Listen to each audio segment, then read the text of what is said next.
everybody, this is Dave with Alum House Sound. Welcome to the channel. This is 2022 and we are kicking the year off with some exciting new things. Now, first off, I want to thank you for an amazing 2021. Right now, we're at about 6,900 subscribers and growing to 10,000 pretty quick. And the goal is not to grow the channel necessarily. The goal is to help you. The goal is to get you some information about mixing, about consoles, about front of house sound to help you in your endeavors of mixing. That's my goal. That's my heart. That's what I love doing, is training, educating, and teaching. So that's what I've kind of dedicated this channel to. If you're new here, if you look through the history, you might see some other videos about other things. And this was my original channel that I used to just kind of put a bunch of stuff into about what I do outside of audio and outside of my day job. And so I have some other things that are slowly transitioning off of this channel onto a second channel. But for you, as you're here now, the goal is to help you with consoles, with mixing, and with concepts that you can usually apply from various different consoles, not just the one that we're focused on today or in that video. Now, historically, my videos have been wrapped around the X32 or the M32 platform by Behringer and Midas. And that's been a great success. You guys, it's one of the highest used consoles right now in most of the religious and church affiliations. And a lot of people use it in bars and clubs and just various places. It's such an amazing console, jam-packed with so many features in it. For the price point, it's just hard to beat.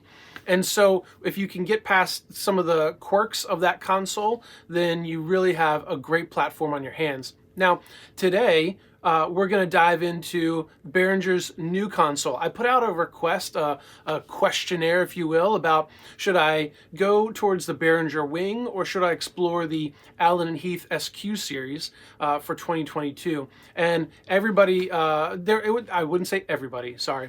It was more like a 70-30 split. And so the majority said Wing. And so today, what I've got right over here is the Behringer Wing. So I'm going to be unboxing this. I'm not going to necessarily do an unboxing video. It's going to be a console in a box with a power cable and maybe an instruction manual, maybe. But we're going to stick it back here. We're going to pull the X32 out and we're going to pop that Behringer Wing in here and just start to play around with it, kind of get the initial feel, the look and feel of it, and then start down this process of watching me learn this console.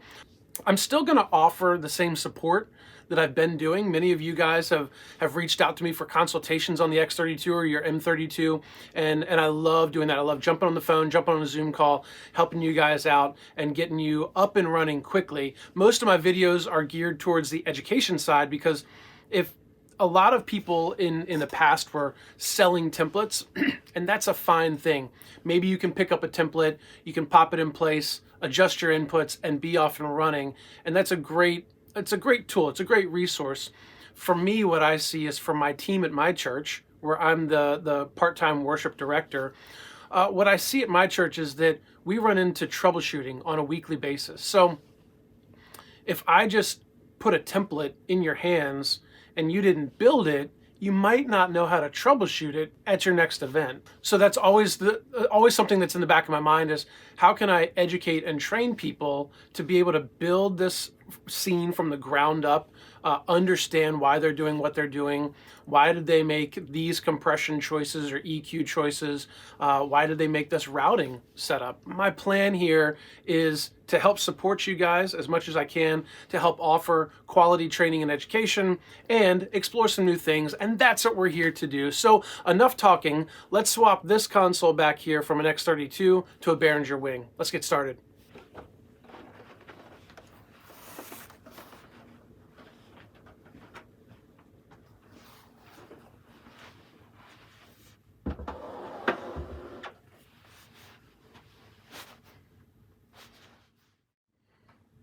So I look out because this desk that I built that goes over the console, so I can just set my laptops down here and do work. And sometimes I can run in, with Cat 5 or whatever I'm doing, or run a Zoom call through the console, use the extra monitor from mixing just on my DAW.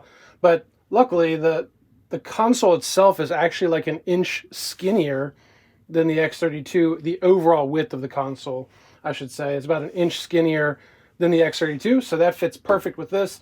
The angle of the desk is the same, so that fits perfect. So that's the Wing. So there are plenty of videos on the internet about this thing, about this console. I'll just be adding on to that with my own thoughts and feelings. It's not plugged in yet, but I do want to just show the back, because this was something that I didn't necessarily see, you know, in specifics coming out. Everything is kind of hooked up and they're talking about the usage of it. But I'm going to take us down here and take a peek at what's back here. So it's pretty sweet. It does come with what they call the Wing Live card, but that is similar to the X Live card right there.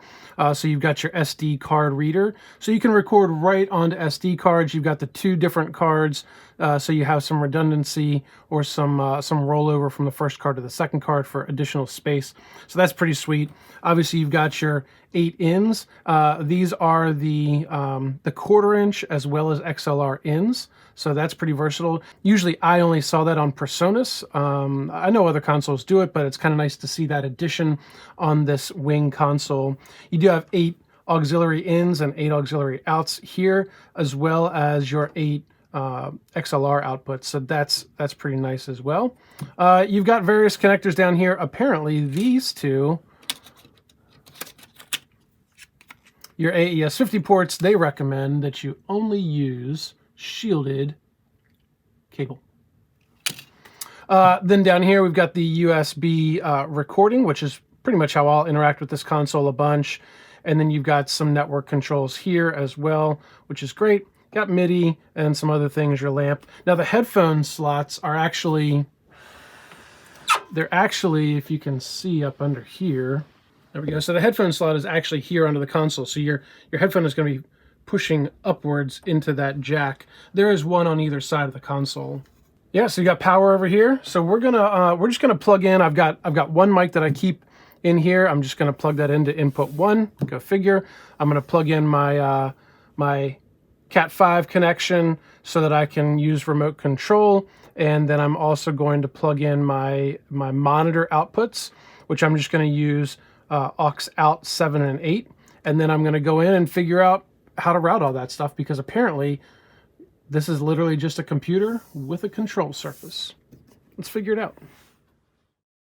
All right, let's flip this thing on and see if it actually powers up.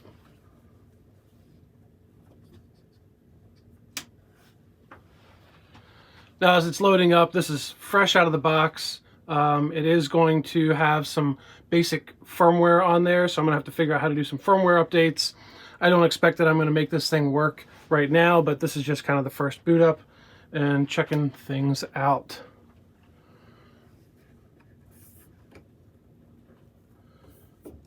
I do like that the screen is adjustable. That's going to make it nice for sitting at the desk and not standing.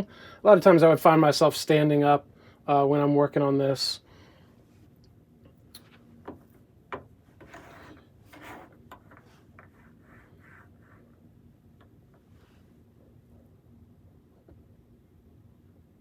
That's kind of neat. So just by touching these, they light up, which is kind of nice.